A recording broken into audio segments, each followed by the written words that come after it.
Fala galera, beleza? Então vamos lá, uma gravação de mais um vídeo, resolução de uma questãozinha. Hoje a gente vai falar um pouquinho sobre calorimetria e o tema aqui que nós vamos trabalhar aqui hoje é aquela parte de conservação de calor. Então teremos aqui uma mistura de duas substâncias, né, ou de dois corpos, e aqui a gente vai ter um equilíbrio térmico no final desse processo. Então a gente trabalha com a conservação de energia, ou seja, aquela parte de somatória das quantidades de calor dando zero, porque todo o calor que um recebe o outro é igual ao calor que o outro perde, então a soma disso daí tem que dar zero, beleza? Então dando uma olhadinha aqui no texto, colocou-se certa massa de água a 80 graus Celsius em um recipiente de alumínio de massa 420 gramas, que estava a temperatura de 20 graus Celsius. Após certo tempo, a temperatura do conjunto atingiu o equilíbrio em 70 graus Celsius. Considerando que a troca de calor ocorreu apenas entre a água e o recipiente, que não houve perda de calor para o ambiente e que os calores específicos do alumínio e da água sejam respectivamente iguais a 9 vezes 10 a 2 e 4,210 a terceira, a quantidade de água colocada no recipiente foi... Então vamos lá. Primeira coisa, vamos organizar esses valores, né? Vamos dar uma organizada nesses dados, porque a gente tem bastante coisa perdida no texto. Quem está trocando calor aqui no caso seria essa massa de água com o recipiente de alumínio. Então, podemos vir aqui e colocar água, alumínio e o equilíbrio térmico no final do processo. E aqui a gente consegue colocar as informações que o texto está dando para a gente, tá? A massa de água, inicialmente, ela está a 80 graus Celsius. E o recipiente de alumínio, ele está inicialmente a 20. Então, informações muito importantes são as temperaturas iniciais dos corpos, inclusive a temperatura de equilíbrio também. Se você tem ela, melhor ainda. Se você tem aqui um equilíbrio térmico a 70 graus Celsius, então tudo isso chegou a 70. Por que a gente faz isso? Para a gente visualizar o que utilizar nas quantidades de calor que a gente vai colocar aqui na frente.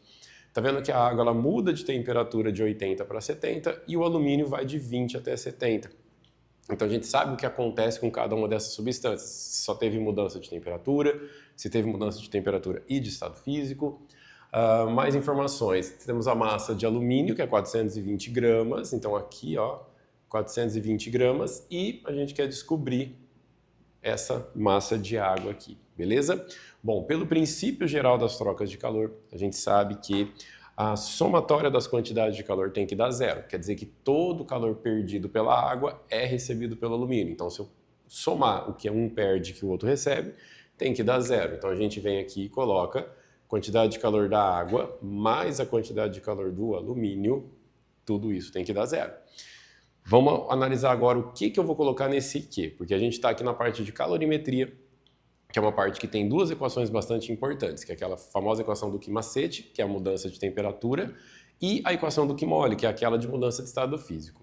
Como a água ela só vai de 80 a 70, e temos uma mudança de temperatura, a gente sabe que aqui vai ter um Q macete. E nesse intervalo de temperatura, de 80 até 70, a gente não tem mudança de estado físico, né? A gente sabe que a água só vai mudar quando passar pelo 100 ou pelo zero. Então aqui não vai ter o Q mole, ou seja, a gente só coloca um Q macete para ela. Beleza? Então temos aqui, ó, a equaçãozinha que a gente vai substituir no lugar desse Q. Para o alumínio, a mesma coisa. Não tem mudança de estado físico, mas tem mudança de temperatura, então a gente coloca um Q macete também. Ou seja, temos aqui o que a gente coloca no Q do alumínio, ok? Agora vamos substituir as informações. Poderia ter colocado os índices aqui também, tá? Na massa de água, então coloca um AG, calor específico da água, variação de temperatura da água. Então, como eu fiz esse colchetezinho aqui um pouquinho mais rápido, a gente vai evitar esses índices. A massa de água é o que a gente está querendo descobrir. O calor específico está lá no texto, 4,210 a terceira, 4,210 a terceira. E a variação de temperatura, olhando aqui no nosso esquema, final menos inicial, então fica 70 menos 80. Massa do alumínio, 420 gramas. E calor específico do alumínio, 9 vezes 10 a 2 joules por quilograma grau Celsius. Opa, tivemos aqui um probleminha com as unidades de medida. A unidade de medida da massa do alumínio está como gramas e o calor específico está em quilogramas aqui, certo? Posso deixar desse jeito? Posso deixar dessa forma? Nesse caso aqui, até pode, tá? Se você está com um pouquinho de dificuldade, um pouquinho de dúvida, receio, faz a alteração da massa aqui, tá? No 420, coloca ele para aquilo. Mas não teria problema nenhum em colocar 9 vezes 10 a 2 aqui, certo? Por que não? Como esse calor específico também está em quilograma, e esse calor específico em quilograma, as unidades de medidas vão se balancear. E aqui, como 420 está em grama, nós encontraremos essa massa em gramas também. Então não precisaria fazer a mudança de unidade por enquanto, porque na conta, no final, essas unidades de medida elas se balanceiam, ok? Então você não precisa colocar não fazer essa alteração. Se quiser fazer um pouco, né, um pouco mais seguro, se você se sente mais seguro fazendo essa alteração, ok. Variação de temperatura, final menos inicial, 70 menos 20. Tudo isso igual a zero. Tudo bem? Então olha lá, as unidades de medida. Variação de temperatura, grau Celsius. Calor específico, joule quilograma grau Celsius para os dois. Então aqui vão se cancelar essas unidades de medida, né? Porque a gente vai jogar um termo desse para lá, né? Para a gente fazer a divisão. E a massa em grama. Esses dois valores de massa estando em grama, a gente consegue achar o resultado em grama também. Então fazendo as contas, aqui vai dar menos 10 e aí eu vou multiplicar o 4,2. Então vai ficar menos 42, 10 a terceira, vezes a massa.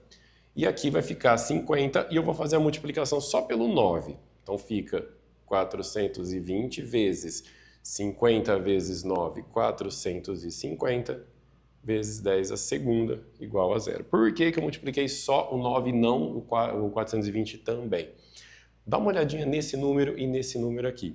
Como a gente vai ter que jogar um dos termos para o lado de lá, para a gente fazer a conta, isolar os dois, esses números vão acabar se cancelando. E aí eu vou fazer o seguinte, o 10 a terceira eu vou colocar um zero aqui na frente para ficar 420 vezes 10 a segunda. E aí eu separo os dois, o que tem massa e o que não tem. Ou seja, ficaria positivo, né? Esse valor iria para o outro lado positivo. 420 vezes 10 a segunda massa igual a 420 vezes 450 vezes 10 a segunda. Tudo bem? Então percebam aqui, ó, que o 420 vezes 10 a segunda ele pode simplificar com esses dois valores. Então os números eles foram dados justamente para você fazer essa simplificação, para facilitar um pouquinho sua conta. E aí 450. A unidade de medida. Como nós mantivemos aqui a massa em gramas, essa massa acaba ficando em grama também. Tá vendo? Ó, que aqui tinha aquele valor, a unidade de medida do calor específico com a unidade de medida do outro calor específico, que se cancelam. Massa em grama, massa em grama. Então nós temos o resultado em grama também. É muito importante você fazer a análise dessas unidades de medida, tá? Na calorimetria, as unidades de medida são muito importantes, você precisa ficar bem atento com ela, ok? Então aí temos a alternativa B, 450 gramas de massa, tudo bem?